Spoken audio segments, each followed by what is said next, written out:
formal expression of our gratitude. And now, as our recognition, may we call on stage our beloved Mayor, Honorable Augie D. Suwayan.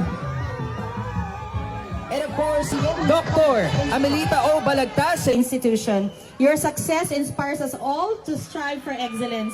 Presented to you with great admiration and respect.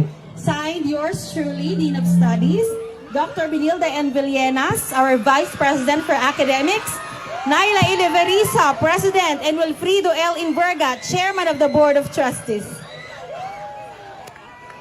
Well, sige, palapakan naman po natin Miss Maria Tisa Manalo, receiving this award from Manuelas Inverga University Foundation, Candelaria Incorporated.